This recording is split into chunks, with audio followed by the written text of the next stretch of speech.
Hello, my dear listeners. Today I want to start with a special thank you to 3 amazing women who left such kind comments. Malin Dalton from Warrnambool, Australia, Stella Rubin from California, and Karen Lindsay from Manchester, United Kingdom. It's truly wonderful to see how far our stories are reaching around the world. And what about you? Have you told me where you're listening from? Leave a comment below. I love finding out where all the hearts that follow this channel are from.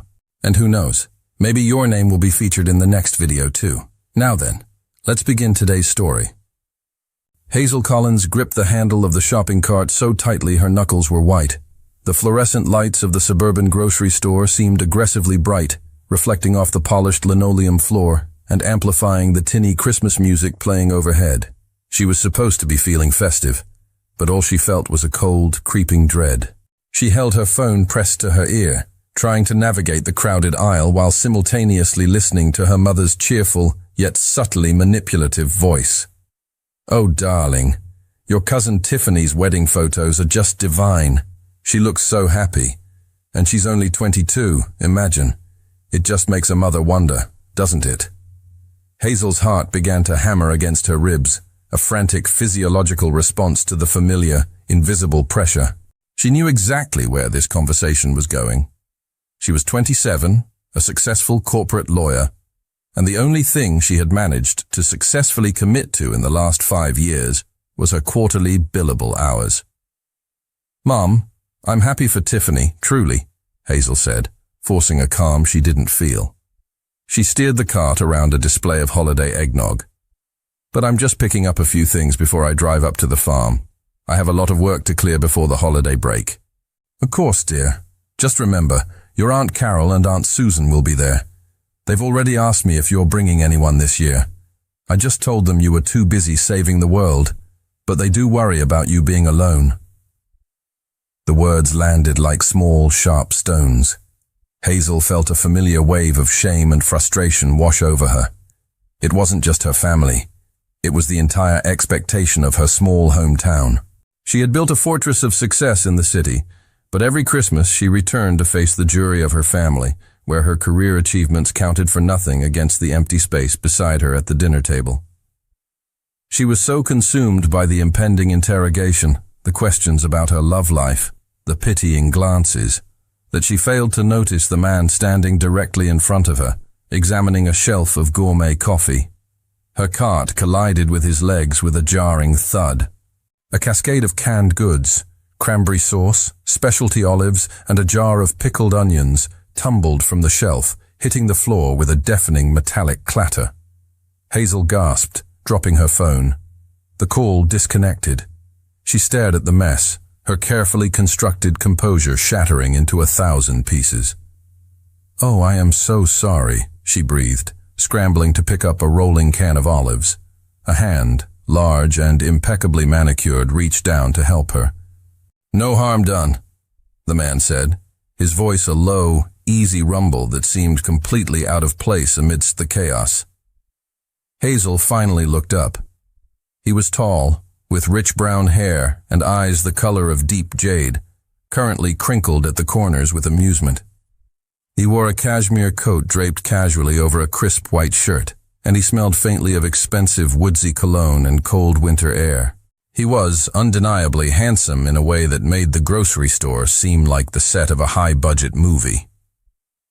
"No, there is harm done," Hazel muttered, clutching the can of olives like a lifeline. She didn't mean to say it out loud, but the stress of the phone call and the collision had cracked her usual reserve. "This is exactly how my life is going right now. Everything is a mess, and I'm about to face a firing squad of well-meaning relatives who think my professional success is a cover for my tragic, lonely existence." She stopped, horrified at her impulsive confession to a complete stranger. She felt her cheeks flush crimson. The man simply smiled, a slow, genuine curve of his lips that reached his green eyes. He finished stacking the last of the cans. "A firing squad, you say?" he asked, his tone playful. He leaned against the shelf, crossing his arms, his gaze analytical, yet entirely focused on her. "And what exactly do they expect you to bring to this execution?" A fiancé, Hazel confessed, the word escaping her in a tired sigh.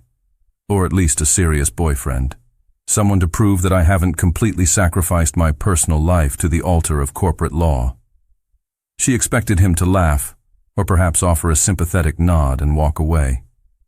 Instead, a dangerous, thrilling glint entered his eyes. He seemed to be considering her predicament with genuine interest. He took a step closer, reducing the distance between them until Hazel could feel the faint warmth radiating from his body.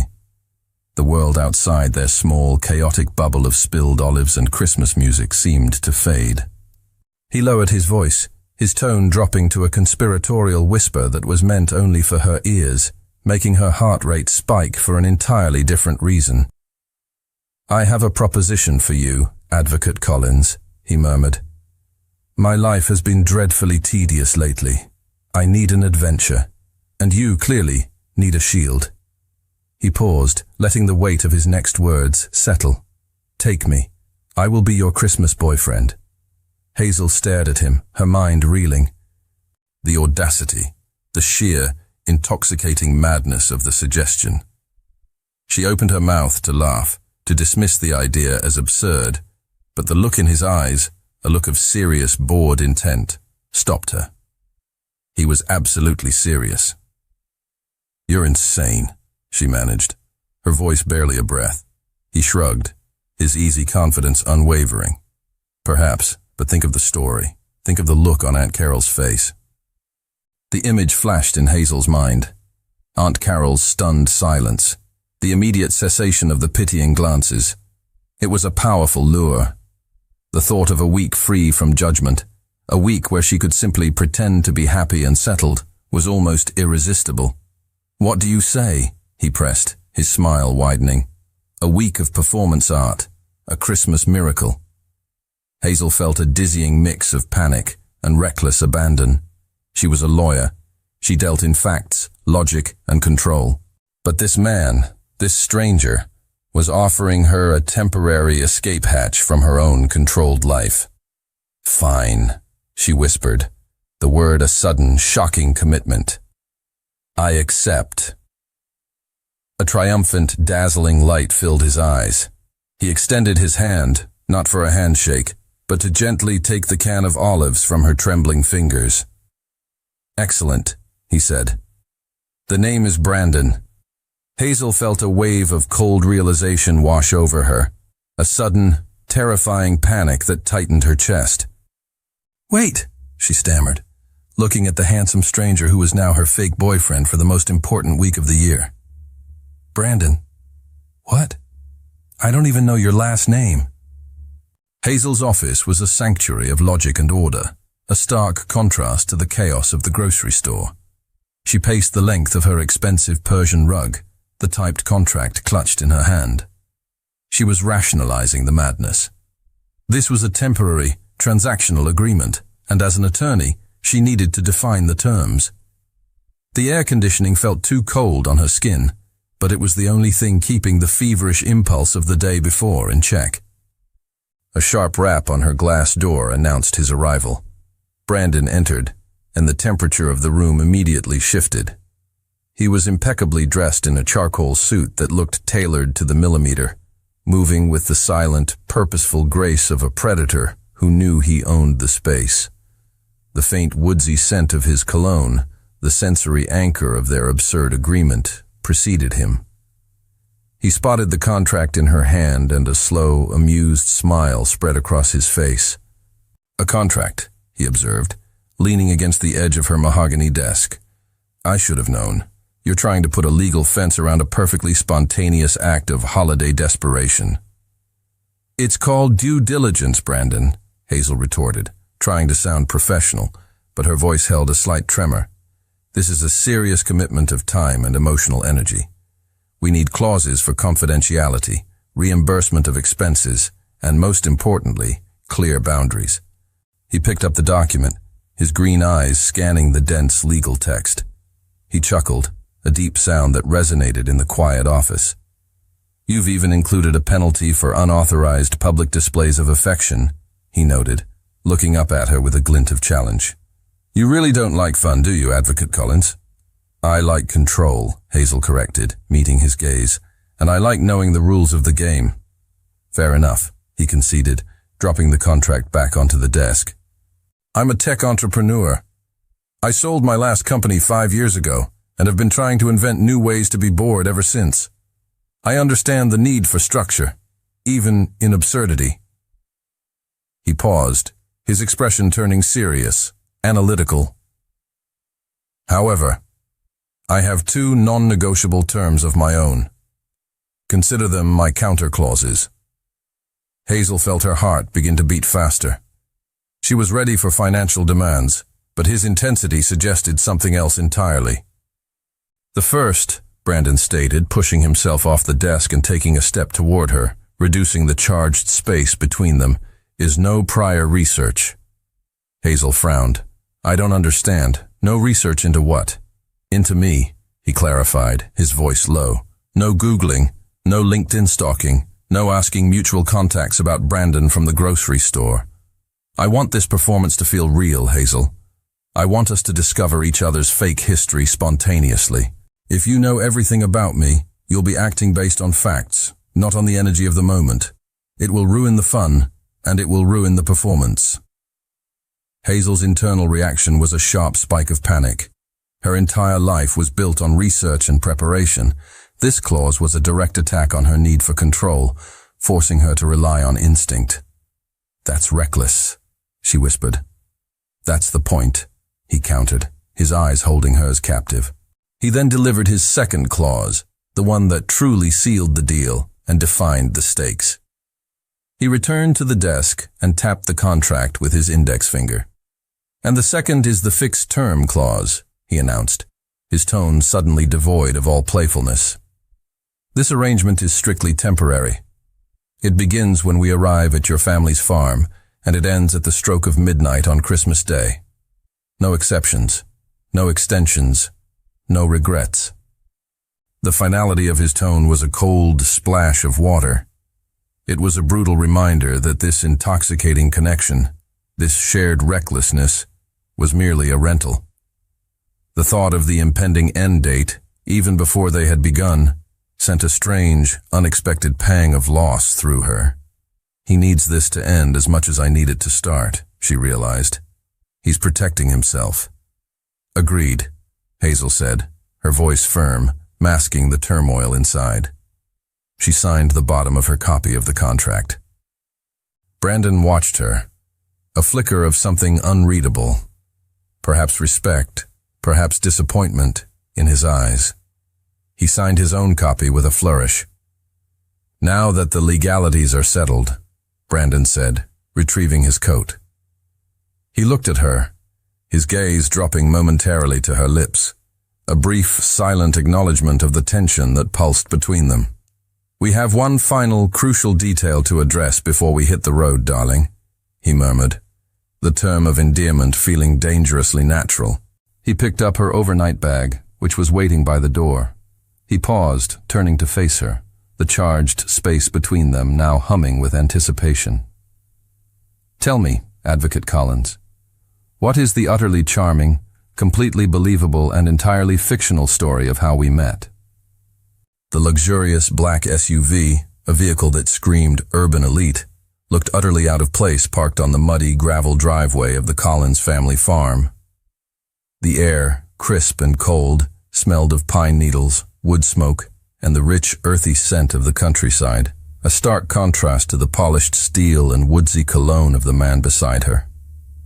Hazel felt the familiar knot of anxiety tighten in her stomach.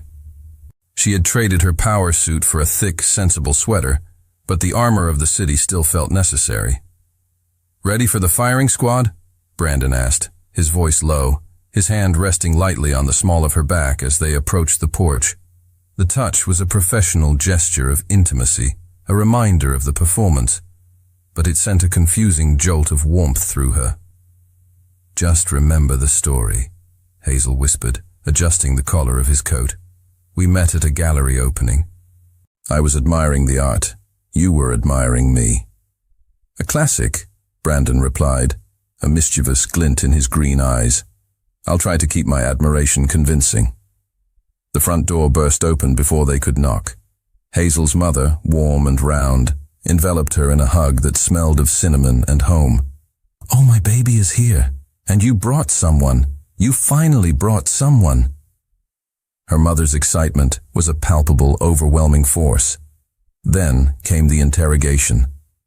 Hazel's two aunts, Carol and Susan, formidable matriarchs in matching festive sweaters, descended upon Brandon. "Brandon, dear," Aunt Carol began, her voice dripping with skepticism. "So nice to finally meet the man who managed to pry our busy Hazel away from her important law career. What exactly do you do?" Brandon, the billionaire tech mogul, didn't flinch.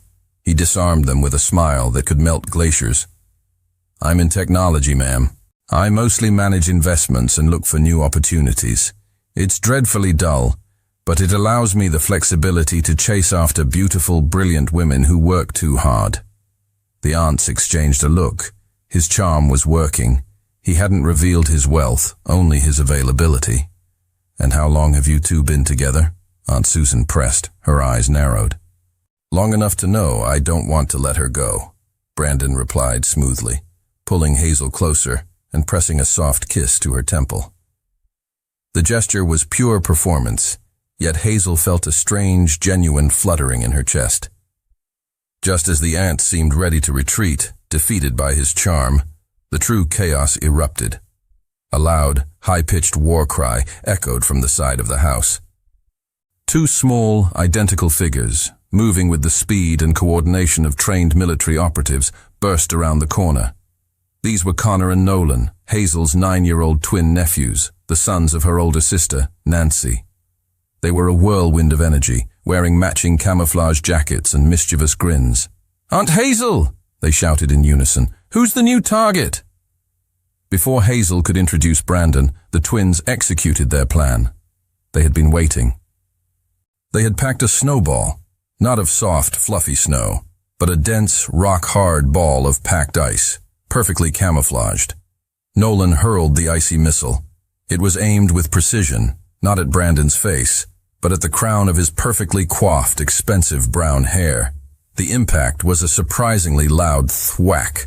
Hazel gasped, horrified. Her mother shrieked. The aunts looked on, scandalized. Brandon froze, a single drop of melted ice trickling down his temple. Hazel waited for the inevitable explosion. The irritation, the demand to leave, the end of the contract before it even began. This was, after all, a man who valued order and control. Instead, Brandon slowly turned to face the twins. He wiped the melted ice from his hair, a wide, genuine smile spreading across his face. He crouched down, bringing himself to their level. The transition from sophisticated CEO to playful conspirator was instantaneous. "Good job, agents," he said, his voice a low, approving rumble. "A solid hit, but a professional always checks the perimeter." He pointed to the roof of the porch. "If you had hit me from the roof line, you would have had better cover and a more surprising angle of attack." Connor and Nolan stared at him, their mouths agape, their initial triumph replaced by stunned admiration. Hazel watched the exchange, utterly bewildered. The man who was bored by his life was suddenly animated by a 9-year-old's prank. "Now," Brandon continued, his eyes glinting with a dangerous, thrilling light, "where is the armory? I think it's time for a counterattack."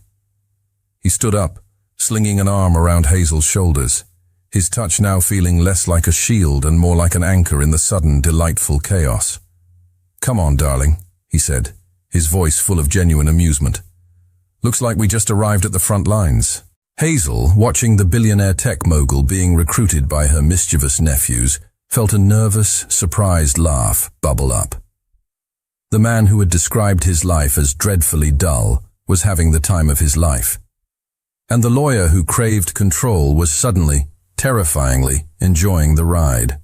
The chaos of the arrival eventually subsided, replaced by the warm, buzzing noise of a large family settling in for the holidays. Hazel's sister, Nancy, led them to Hazel's childhood room, a space that, to Hazel's dismay, contained only one full-sized bed. "Sorry, guys," Nancy chirped, oblivious to the sudden spike in tension. "The farm is packed. You two lovebirds won't mind sharing, will you?" "Not at all," Brandon replied instantly, his voice smooth as silk, his hand giving Hazel's shoulder a reassuring professional squeeze. But once the door closed, the performance ended, and the reality of the situation hit them both. The room was small, decorated with faded posters of teenage rock bands and filled with the scent of old wood and lavender. The bed, though comfortable, suddenly seemed impossibly small. Hazel walked to the window, pulling the curtain back slightly. "Okay, rules," she stated, her voice crisp and businesslike. "Pillows down the middle, no crossing the line. And you sleep on the side closest to the door. I need the window." "Agreed," Brandon said, already stripping off his suit jacket. He moved with an economical grace that made the small room feel even smaller. He folded the jacket meticulously and placed it on the only chair. The tension in the room was palpable, a thick, suffocating blanket of unspoken awareness.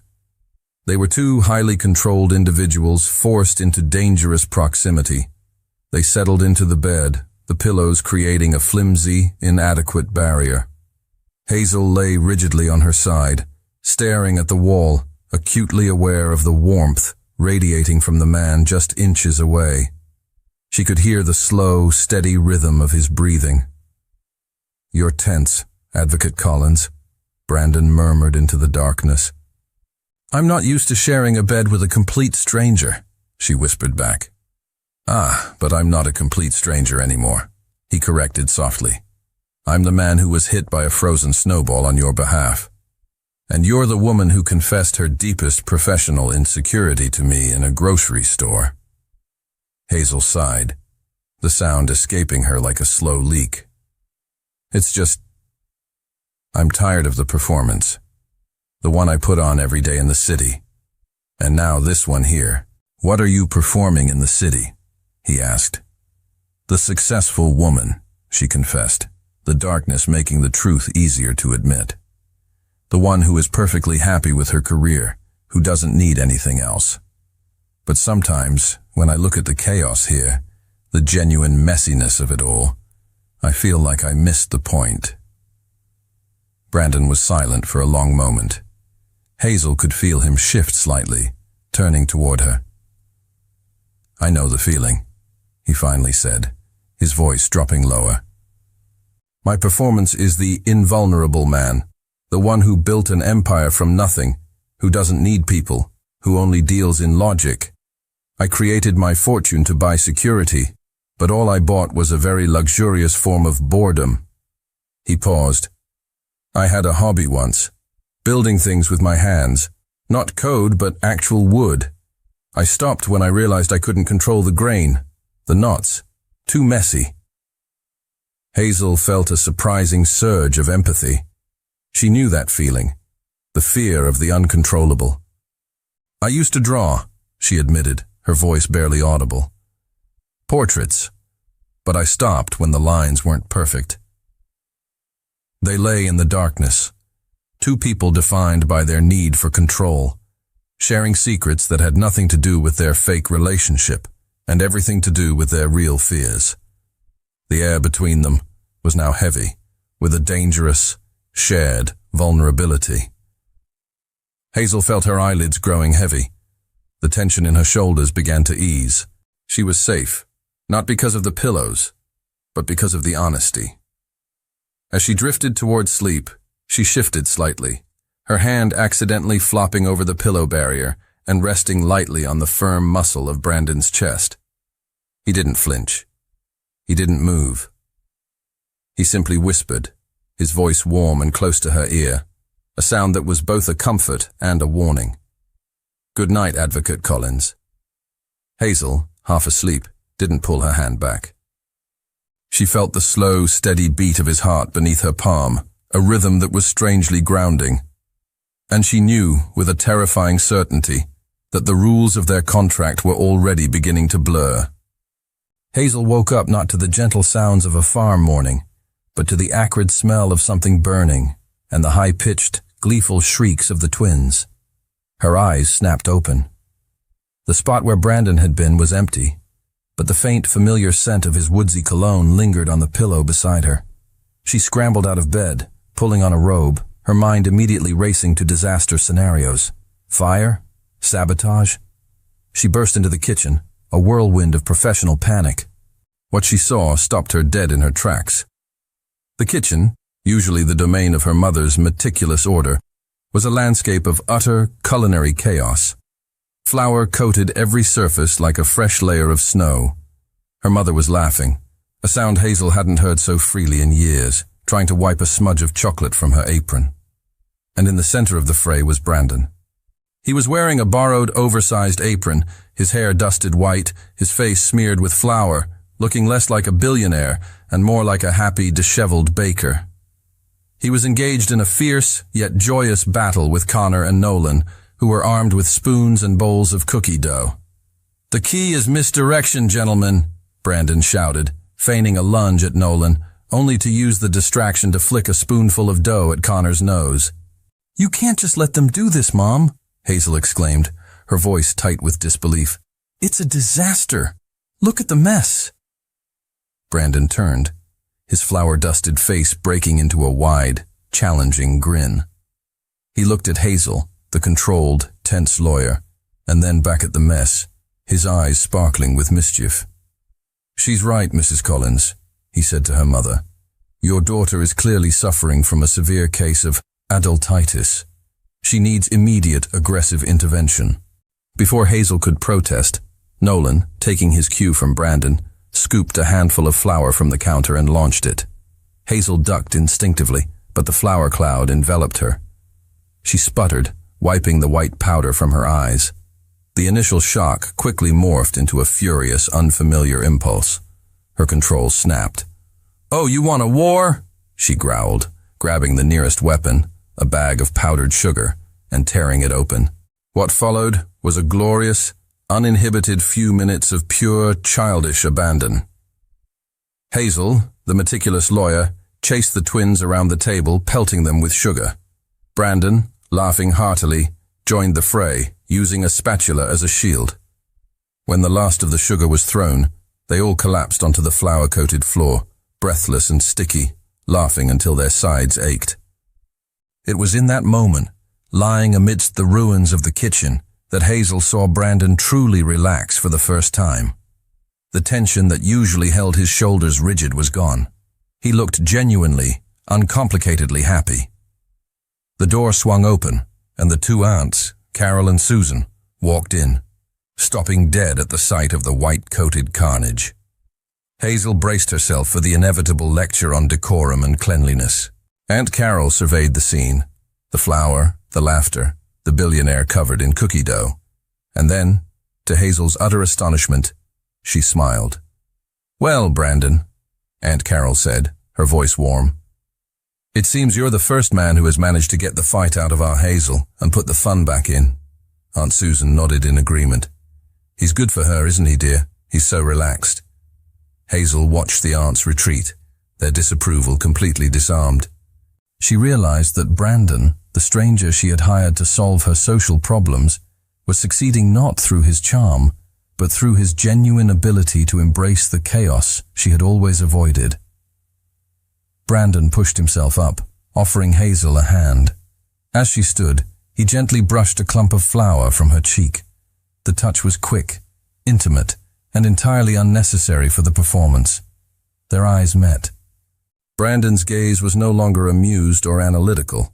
It was filled with a warm, deep admiration. He wasn't looking at the successful lawyer. He was looking at the woman who had just engaged in a flour war. "That," Brandon murmured, his voice slightly rough, "was surprisingly liberating." Hazel's heart hammered against her ribs, a rhythm far more frantic than the one caused by her mother's phone calls. She was afraid, not of the mess, but of the realization blooming in her chest. She was starting to admire the man who had brought the chaos. Hazel woke with a start, the lingering scent of wood smoke from the fireplace mixing with the faint, familiar aroma of Brandon's cologne. She lay still, listening to the quiet sounds of the house settling.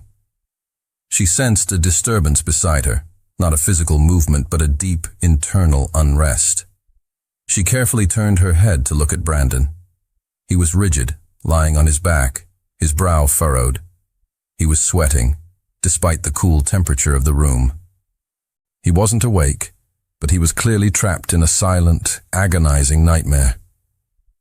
He mumbled something low and inarticulate, a sound of pure distress.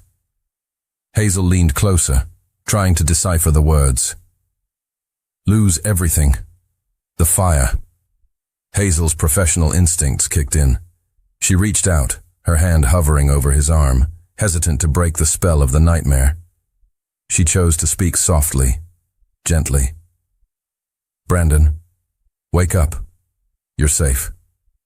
He snapped awake, his eyes wide and unfocused, filled with a raw, primal fear that made him look younger, stripped of his usual composure.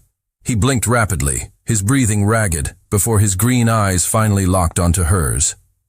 The mask of the charming, bored entrepreneur was gone, replaced by a man utterly exposed. Hazel, he rasped, sitting up abruptly. He ran a hand through his already disheveled hair, trying to regain control. You were having a nightmare, she said, keeping her voice calm and even. Something about a fire. Brandon swung his legs out of the bed, putting immediate distance between them. He walked to the window, staring out at the dark, silent landscape, his posture stiff and defensive.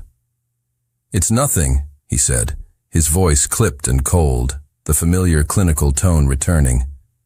Just old memories. Hazel, however, refused to back down. She had seen the depth of his pain. She got out of bed and approached him slowly, respecting the physical space he had created, but not allowing him to retreat emotionally. The Tadio you talked about, she began softly. It's not just boredom, is it? It's a shield, a way to avoid feeling. He turned to face her, his jaw tight. He knew he couldn't lie. He had been caught in a moment of utter vulnerability. My family was wealthy, he confessed, his voice low and devoid of emotion, as if reading a sterile report. When I was 16, we lost everything. Not just the money. My parents, our home, in a fire. It was fast and total. He paused, the silence in the room heavy with the weight of his past. I built the company, the fortune, the life, all of it, to buy security, to ensure I would never be poor, never be dependent, never be vulnerable to loss again. I became obsessed with control. My life is meticulously organized, predictable, and yes, boring. He looked at her, his gaze intense. The only thing I can't control is the fire, the loss, and now, this. He gestured vaguely between them. The attraction, the messiness, the feelings you're making me have. Hazel was stunned by the depth of his confession. The invulnerable man had just revealed the catastrophic wound at the core of his being. He had built his empire not out of greed, but out of profound, paralyzing fear. She, the lawyer who valued control above all else, found herself acting purely on instinct and empathy. She closed the remaining gap between them and simply wrapped her arms around his waist, resting her head against his chest. It was not a gesture of passion or seduction. It was pure, unthinking comfort. Brandon froze. He was accustomed to being the strong one, the provider, the man who offered support. He was not used to receiving it. Slowly, tentatively, his arms came around her, holding her tightly. Hazel felt the frantic rhythm of his heart begin to slow against her ear. He buried his face in her hair, inhaling the soft, familiar scent of lavender and chamomile that anchored her essence.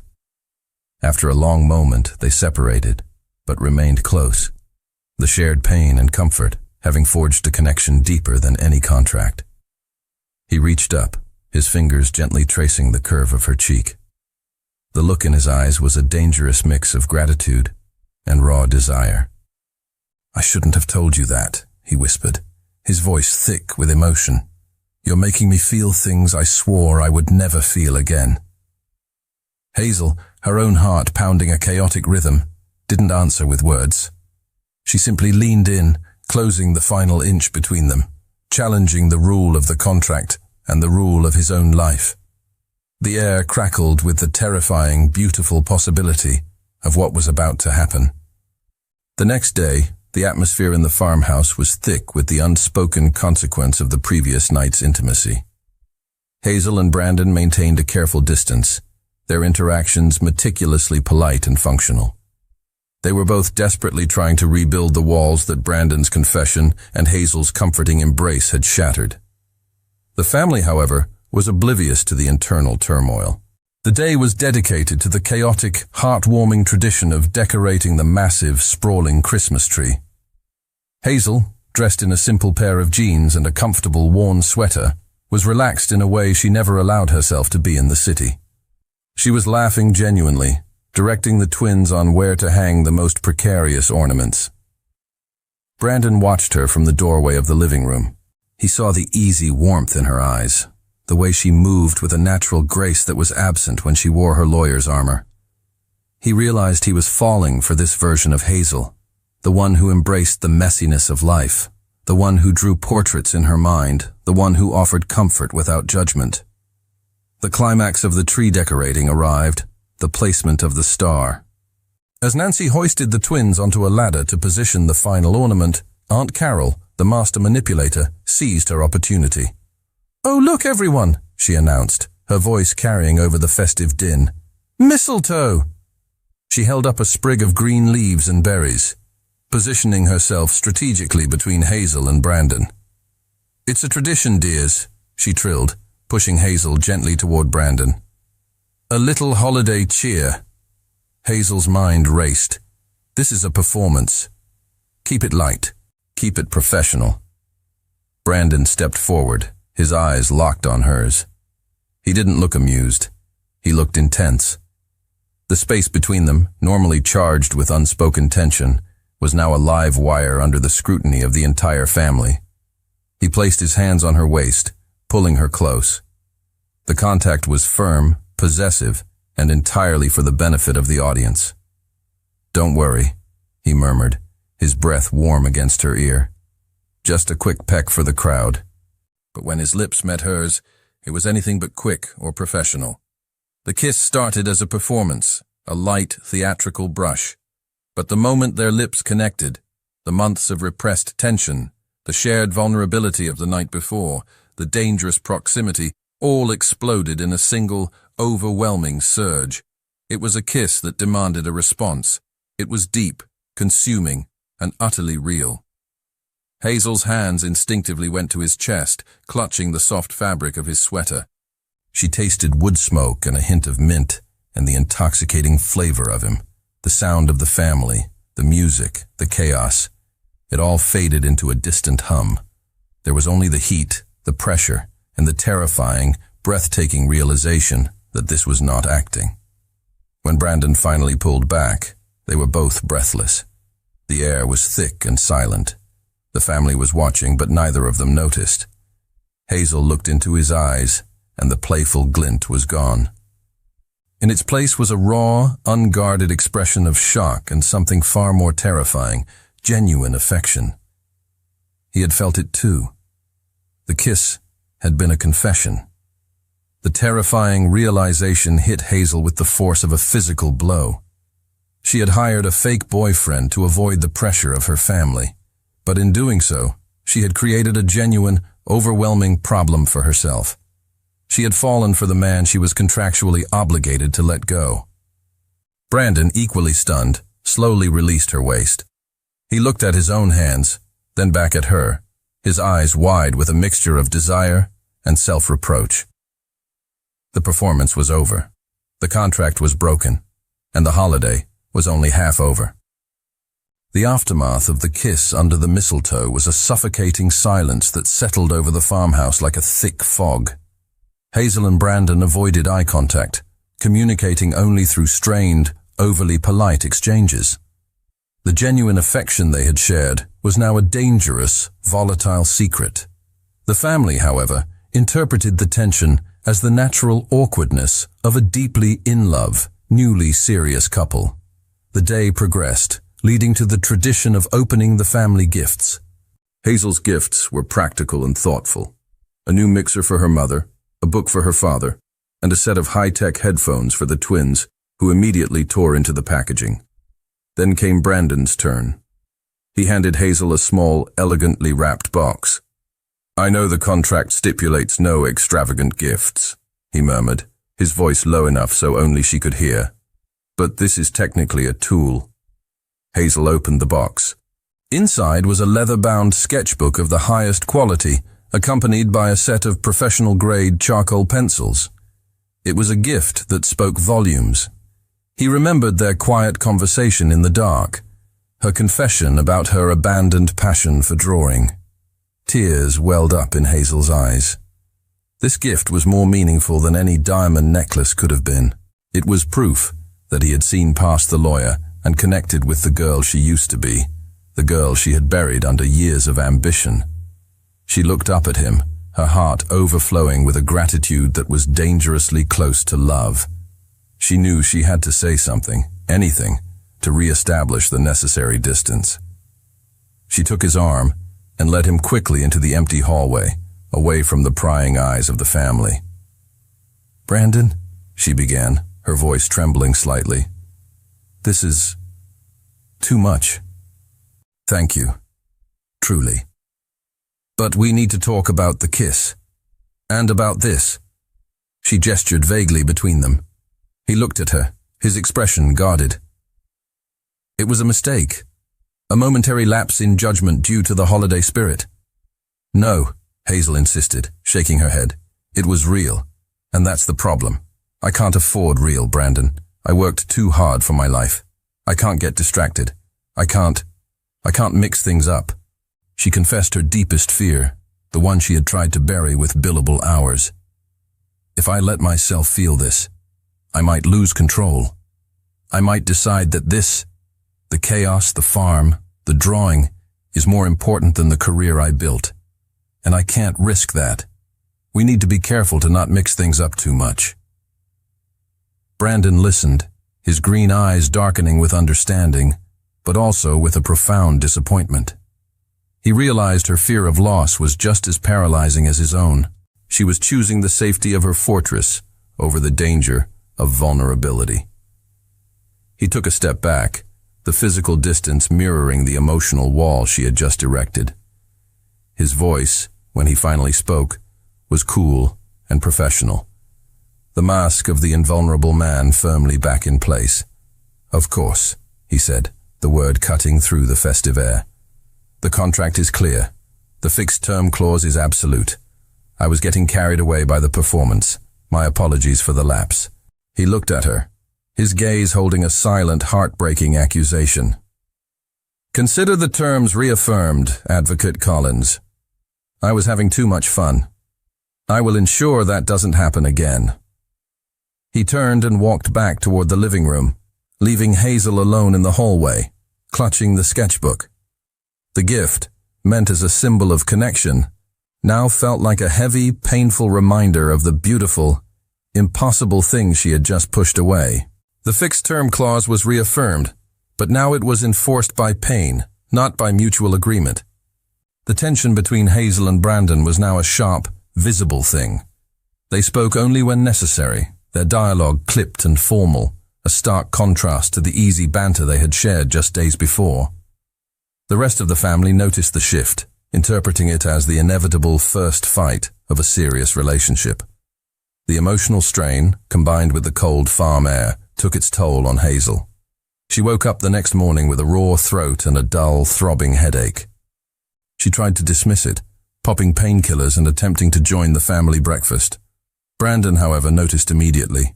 His clinical eye, honed by years of analyzing data and assessing risk, zeroed in on her flushed cheeks and the slight tremor in her hands. "You have a fever," he stated, his voice devoid of emotion, yet carrying the authority of a diagnosis. "I'm fine," she insisted weakly, trying to sip her coffee. In a move that surprised everyone, Brandon took the cup from her hand. "You're not fine. You're running on fumes and stress. You need rest and hydration." He took charge with the same efficiency he would use to run a multi-million-dollar negotiation. He marched her back to the bedroom, ignoring her protests, and fetched a thermometer. 1015, he announced grimly. Flu. Get under the covers. I'll be back. And for the rest of the day, the billionaire tech mogul became her hyper-efficient, reluctant nurse. He was brusque, his bedside manner entirely clinical, but his actions were undeniable. He brought her hot herbal tea, measured her medication doses precisely, and ensured she was comfortable. He canceled his plans to go into town, staying close, working on his laptop in the corner chair. He didn't offer comfort or kind words. He offered competence and care. Later that evening, as the house quieted down, Hazel felt a little better. The fever had broken, leaving her weak but clear-headed. She found Brandon on the back porch, wrapped in a thick blanket, staring out at the falling snow. The cold air seemed to suit him, providing the distance he craved. She approached him slowly, carrying 2 steaming mugs of hot chocolate. "The doctor is off duty," she said softly, handing him a mug. He took it, his fingers brushing hers, sending a familiar, unwanted jolt through her. "I was just fulfilling the terms of the contract," he said, his voice flat. "I can't have my fake girlfriend collapsing before the term is up. It would reflect poorly on my ability to manage resources." "Thank you, Brandon," she said, ignoring his cold dismissal. "You were very kind." A heavy silence settled between them, broken only by the gentle sound of the falling snow. Hazel knew he was avoiding the bedroom, avoiding the dangerous proximity. "You know," Hazel began, looking out at the white landscape, "my mother told me something earlier. She said she was relieved to see me with you. She said she was worried about how much I worked, but that she saw me alive and happy this week." Brandon remained silent, his gaze fixed on the distance. "She thought you were good for me," Hazel finished, her voice barely a whisper. He finally turned his head, his eyes meeting hers. The coldness was still there, but beneath it was a flicker of pain. "I'm not good for you, Hazel," he said, his voice rough. "I'm a complication. And you made it very clear you don't want complications." He stood up, pulling the blanket tighter around his shoulders. "I'm going to take a walk," he announced. "I need some air." He walked away, leaving her alone on the porch. Hazel watched his retreating figure disappear into the swirling snow. She realized, with a sickening certainty, that he wasn't just avoiding her, he was running away.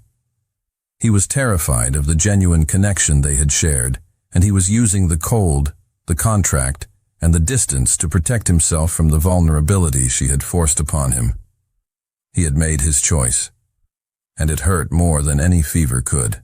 Hazel watched Brandon disappear into the white expanse of the farm, the silence he left behind more deafening than any noise. She knew she couldn't let him retreat into his emotional fortress. The time for polite avoidance was over. She waited 10 minutes, allowing the cold to solidify her resolve, then followed his tracks in the fresh snow. She found him leaning against the fence line, staring at the empty fields, his posture rigid. She walked up beside him, the cold air stinging her lungs. She didn't touch him, respecting the physical boundary, but she stood close enough for him to feel her presence. "I need to apologize," she began, her voice steady despite the internal turmoil. He didn't look at her. "No need. You reaffirmed the contract. You chose control. It was logical." "It was fear," she corrected sharply. "When you gave me that sketchbook, you saw the part of me I buried, and that terrified me. My whole life has been about building a perfect, controlled environment. I thought success would bring happiness, but it only brought more work and more fear of losing it all." She took a deep breath, the cold air burning her throat. "I was afraid to admit that the life I built is empty. I was afraid to admit that the only time I've felt truly alive in years was here, covered in flour, or lying next to you in the dark." Brandon finally turned, his eyes searching hers, the coldness in his gaze slowly thawing under the heat of her honesty. "You said you were afraid of losing control," he murmured. "I was," Hazel admitted. "But I realized something when I was sick. You, The man who built an empire on control didn't control me. You cared for me. You were impatient, clinical, but you were there. You didn't try to manipulate the situation. You just fixed the problem. She stepped closer, the space between them now humming with the electricity of truth. You told me your life was boring because you were avoiding pain. Well, my life is empty because I'm avoiding joy. I've been so focused on the risk of falling in love that I forgot the risk of living a life I don't love. She looked at him, her heart laid bare. You made me question everything, Brandon. And I need you to know that the kiss under the mistletoe wasn't a mistake. It was the most honest thing that happened to me all week. Brandon's eyes were intense, analytical, yet filled with a raw, undeniable emotion. He reached out, his hand hovering near her face, his gaze dropping to her lips. Hazel, he whispered, his voice thick with desire and conflict. If I kiss you again, the contract is over. Everything changes. You know that. I know, she breathed, leaning slightly into his touch. And I don't care. The air was charged, the moment stretched thin. He was inches away from closing the distance, from shattering the last vestiges of their agreement. Suddenly, a small, high-pitched voice cut through the silence. Mr. Brandon, Aunt Hazel, we found you. Connor and Nolan burst around the corner of the barn, their cheeks rosy from the cold, carrying a massive, dilapidated sled. We need your help, Nolan exclaimed, running up to Brandon. We can't get the sled up the hill, and we need a test pilot. Brandon froze, his hand dropping from Hazel's face. The intense moment was brutally, hilariously interrupted. He looked from the eager, innocent faces of the twins to Hazel's frustrated yet amused expression. He let out a long, slow breath, a mixture of relief and regret. The moment was gone. A test pilot, you say? Brandon asked, his voice regaining its playful edge. He looked back at Hazel, a silent message passing between them. Not now, but soon. Lead the way, gentlemen, he said, turning toward the hill. He walked away, leaving Hazel standing alone by the fence, her heart in a confusing, exhilarating turmoil. He had left her with the truth, and a question. He had made her question her entire life. Now she had to figure out the answer. The farmhouse was buzzing with anticipation. It was Christmas Eve, the final night of the contract. The air was thick with the scent of roasting turkey, mulled wine, and the underlying tension between Hazel and Brandon. They were both hyper-aware of the clock. Midnight would bring not only Christmas Day, but the abrupt termination of their relationship. They were acting with a desperate, forced cheerfulness, trying to make the final hours count, while simultaneously dreading the inevitable separation. During the feast, the family gathered around the large, rustic dining table. The wine flowed, the laughter was loud, and the atmosphere was genuinely warm. Hazel's father, a quiet, thoughtful man, stood up, tapping his glass with a spoon. Before we carve the turkey, he announced, his voice thick with emotion, I want to propose a toast. To family, and to the newest member of our family, Brandon. Brandon, sitting next to Hazel, stiffened. He was prepared for a toast, but not this level of emotional integration.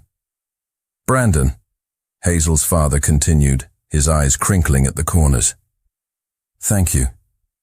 Thank you for making our Hazel so happy. He paused, looking directly at his daughter. We love Hazel very much, but we worry. We worry that she works too hard, that she carries too much on her shoulders. We worried that she was forgetting how to live. But this week, she has been different. She has laughed more freely than I've heard her laugh in years. She has been messy, she has been silly, and she has been present. He raised his glass. Brandon, you have a good heart. You brought our girl back to us. Thank you for making her feel safe enough to be herself. The entire family raised their glasses, their eyes shining with genuine admiration for Brandon. Hazel looked at Brandon, whose usual composure had completely cracked. His eyes were wide, and a deep flush had risen on his neck. He was not used to being seen as a good man or as someone who belonged. He was used to being the observer, the controller. The toast, meant to celebrate the performance, became the final, irrefutable exposure of the truth. Hazel and Brandon looked at each other, and the realization was mutual and devastating. The performance had become their reality. They were no longer faking it. The affection, the ease, the sense of belonging, it was all real. The clock on the mantelpiece chimed 11 times. 1 hour left. The family began to clear the table, moving into the living room for the final round of gift-giving. Hazel and Brandon lingered in the dining room, the silence between them heavy with the weight of the impending deadline. "Your father," Brandon began, his voice barely a whisper. "He thinks I'm a good man." "You are," Hazel affirmed simply. "You just hide it very well." He reached out, his hand gently cupping her cheek, his thumb stroking her skin. The touch was tender, a silent plea. "I don't want to go," he confessed, the words raw and honest. "I don't want to go back to the gray." "Then don't," Hazel pleaded, leaning into his touch. "We can talk. We can figure it out."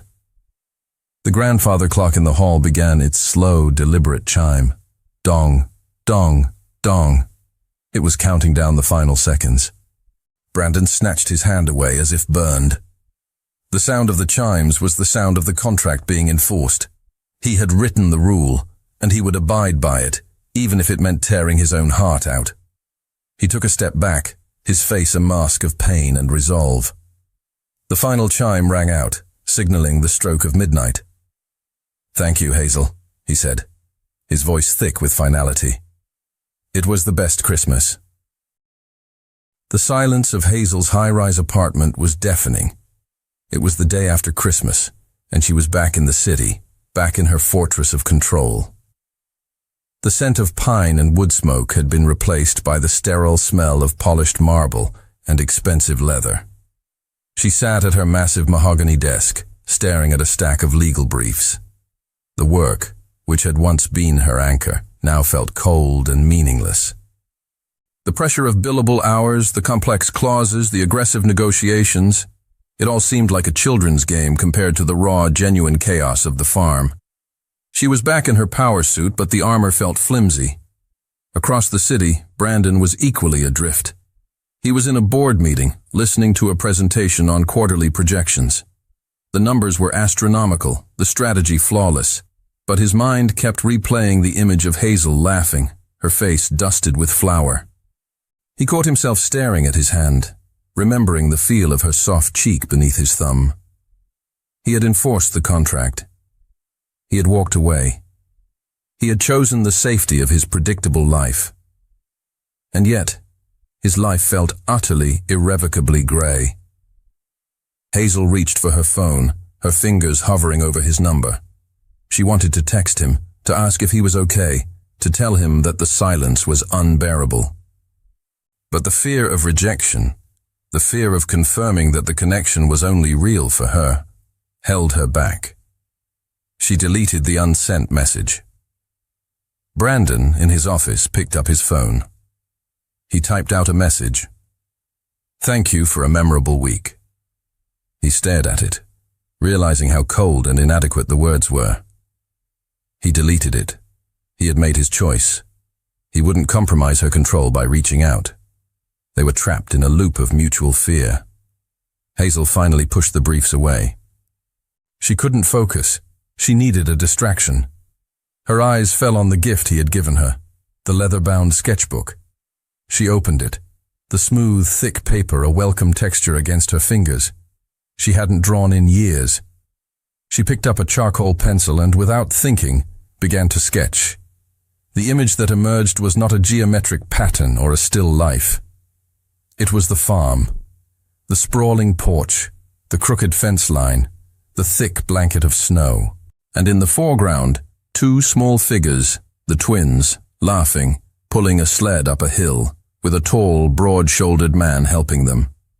She stared at the finished sketch. It wasn't just a drawing.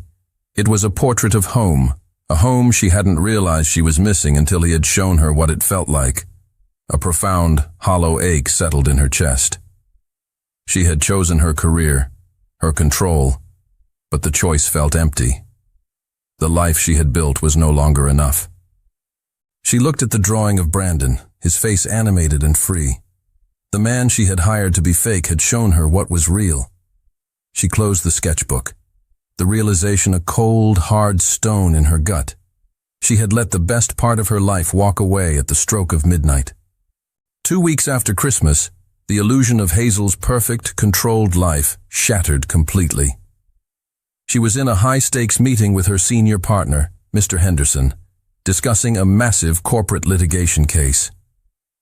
Hazel had poured weeks of her life into preparing the defense, believing absolutely in the integrity of her client.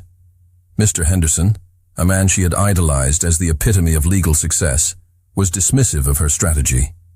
He was cold, arrogant, and clearly distracted. "Your passion is admirable, Collins," he sneered, tapping a pen against her meticulously prepared brief. "But you lost the case. We need to focus on damage control now." "I didn't lose the case, sir," Hazel countered, her voice tight with professional indignation. "The evidence was overwhelming. We should have won." "Evidence is fluid, Collins. Perception is everything," he said, his eyes avoiding hers. He then made a subtle yet damning comment about her lack of focus since the holidays, insinuating that her recent distraction was to blame for the loss. Later that day, a former colleague, now a disgruntled whistleblower, slipped Hazel an anonymous tip. The truth hit her with the force of a physical blow. Mr. Henderson had intentionally thrown the case, accepting a massive bribe to ensure the opposing side won. The entire firm was built on a foundation of corruption and unethical dealings. The disillusionment was total. The profession she had idolized, the fortress she had built her life around, was rotten to the core. The success she had chased so relentlessly was a lie. She thought of Brandon's words on the cold porch. "The true risk is living a life that is not your own." The old Hazel would have fought. She would have gathered evidence, filed a complaint, and launched a crusade to expose the corruption. But the new Hazel, the one who had laughed in a flower war and found comfort in vulnerability, felt a profound, liberating weariness. She walked into Mr. Henderson's office, her spine straight, her demeanor calm. "Mr. Henderson," she said, placing her resignation letter on his desk. "I'm done." He scoffed. "Done? Collins, you're on the partnership track. You can't just walk away." "I can," she stated simply. "I no longer wish to be a part of a system that values corruption over justice. And frankly, sir, I don't want to be a part of a life that leaves me feeling this empty." She turned and walked out, leaving the stunned partner and the high-powered firm behind. As the elevator doors closed, she felt a lightness she hadn't experienced in years. She had finally chosen herself over the illusion of success. Just as she stepped onto the street, her phone rang. It was an unfamiliar number. She hesitated, then answered. "Hello? Advocate Collins?" The low voice on the other end sent a familiar jolt through her. "I was just wondering how the resource management was going. I'm thinking of taking a vacation, a long one, and I need to know if the best legal mind I know is available for a casual cup of coffee. No contracts. Just to check in." It was Brandon. Hazel leaned against the cold stone of the building, a genuine relieved smile spreading across her face for the first time since Christmas. "I think," she replied, her voice soft but firm, "that I might just be available." The cafe was quiet, bathed in the soft mid-afternoon light. The atmosphere was light, yet the air between them vibrated with the intensity of their shared history. Brandon looked relaxed, dressed in casual clothes that somehow still looked expensive, his green eyes focused entirely on her. "You look different," Brandon observed, a hint of admiration in his voice. "Lighter."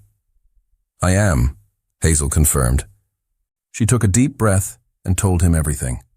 The corrupted case, the disillusionment, and the impulsive, liberating decision to quit her job. Brandon listened intently, not with the clinical analysis of a CEO, but with the genuine concern of a friend. "That took incredible courage, Hazel," he said when she finished, "to walk away from the fortress you built. I'm proud of you." His approval meant more to her than any praise she had ever received from a senior partner. "And you?" Hazel asked. "What about the dreadfully dull life of a tech investor?" Brandon smiled, a genuine warm smile that reached his eyes. "I realized that my life wasn't boring, it was safe, and safety without joy is just a gilded cage. I've spent the last 2 weeks trying to figure out how to dismantle the cage without losing my mind." He leaned forward, his expression earnest. "Being at the farm, seeing the way your family lives, the chaos, the laughter, the real connection, it was a revelation. I realized I don't want to spend the rest of my life optimizing algorithms. I want to build things that matter, that connect people." He paused, then delivered his proposal, not as a contract, but as an invitation. "I'm taking a sabbatical, a long one. I'm going to travel for a month, maybe more. No schedule, no meetings, no goals, just adventure. And I need a travel partner." He looked directly into her eyes, his gaze challenging her old need for control. "I'm not proposing a relationship, Hazel. Not yet. I'm proposing an adventure partnership. No labels, no expectations, just two people who need to rediscover what it means to be alive. You need to find out what you truly want to draw, and I need to find out what I truly want to build. Want to come?" The offer was reckless, impulsive, and completely against every logical fiber of the old Hazel. A month of unstructured travel with a man who had already proven he could shatter her carefully constructed world. But the new Hazel, the one who had embraced the flower war and quit her high-paying job, felt a thrill of pure, unadulterated excitement. "Where would we go?" she asked, a wide, genuine smile spreading across her face. "Anywhere," Brandon replied, his eyes sparkling. "We'll flip a coin." Hazel laughed, a sound so free and bright it surprised them both. "I accept the terms of the adventure partnership, Mr. Brandon," she said, reaching across the table to lightly touch his hand. He didn't pull away. He simply closed his fingers around hers, a silent, warm promise of the journey ahead. "Good," he said, his voice husky with relief. "Because I already booked the first flight. We leave tomorrow." Hazel, the former lawyer who planned everything 6 months in advance, felt a wave of exhilarating panic. She had finally opened herself up to the beautiful, unpredictable messiness of life. A month later, the scene was dramatically different. Hazel and Brandon were on a secluded beach in the Mediterranean, the sun setting in a riot of orange and pink over the turquoise water. Hazel was sitting on a blanket, sketching furiously in the high-quality notebook Brandon had given her. She was tanned, relaxed, and her eyes held a spark of joy that had been absent for years. The adventure had been everything they needed. They had navigated crowded markets, hiked ancient ruins, and shared quiet, honest conversations under foreign stars. They had learned each other's rhythms without the pressure of performance. Hazel had discovered her true passion. She didn't want to be an artist. She wanted to connect people to the beauty of the world. She had spent the last week outlining a plan for a boutique travel agency focused on immersive, culturally rich experiences. Brandon approached her, carrying 2 glasses of local wine.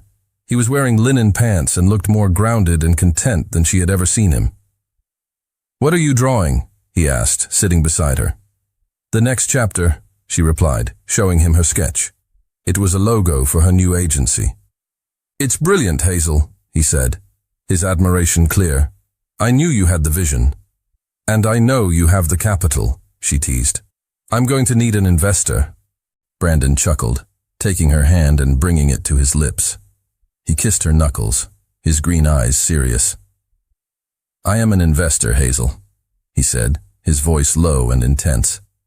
"And I know a valuable asset when I see one. You are too valuable for me to lose." He set down his wineglass and turned fully toward her. The playful banter was gone, replaced by a profound, terrifying sincerity. I spent my life trying to minimize risk. I wrote a contract to protect myself from the possibility of love. And the moment I walked away from you at midnight, I realized that I had minimized everything, except the risk of profound unhappiness. He reached into the pocket of his linen shirt and pulled out a small velvet box. Hazel's breath hitched. Her heart began to hammer against her ribs, a frantic, beautiful rhythm. I know this is fast, he continued, his voice thick with emotion. I know we just finished an adventure partnership. But I don't want to go back to the gray, Hazel. I want to wake up to your chaos, your laughter, and your honesty every single day. He opened the box. Inside was a ring, simple, elegant, and timeless. Our first agreement had an impossible clause. I want to propose a new contract, one with no expiration date, no conditions, and no need for performance. He looked up at her, his love shining brightly in his eyes. Will you marry me, Hazel? For real this time? Will you be my partner in life, my co-conspirator in chaos, and the only clause I ever need? Tears streamed down Hazel's face, tears of pure, unadulterated joy. The fear of control was gone, replaced by the certainty of love. Yes, she whispered, her voice choked with happiness. Yes, Brandon. 1,000 times. Yes. He slid the ring onto her finger. It was a perfect fit. He pulled her into his arms, kissing her with a depth of emotion that sealed their new permanent agreement. 1 year later, the scene was back at the farm. It was Christmas Eve, and the house was even more chaotic than before. Hazel and Brandon, now married, were watching the twins try to attach a string of lights to the roof of the barn. Hazel's travel agency, The Uncharted Path, was thriving. Brandon was her silent, supportive partner, having found his joy in building her dream. As the family gathered for dinner, Brandon pulled Hazel aside. I have one last piece of business, he said, a mischievous glint in his eye. He pulled out a small folded piece of paper, a cocktail napkin from the cafe where they had their first check-in. Our final contract, he said, handing it to her. She unfolded it. In his sharp, decisive handwriting, he had written, the final clause, Party A, Brandon, and Party B, Hazel, hereby agree to prioritize chaos, laughter, and genuine affection over control, logic, and fear every single day for the rest of their lives. No exceptions. No regrets. Below it were their signatures. Hazel laughed, a sound of pure, unadulterated happiness. This is the best contract you've ever written, Mr. Callister. He pulled her close, kissing her under the mistletoe that Nancy had strategically hung in the doorway. Binding for a lifetime, Mrs. Callister.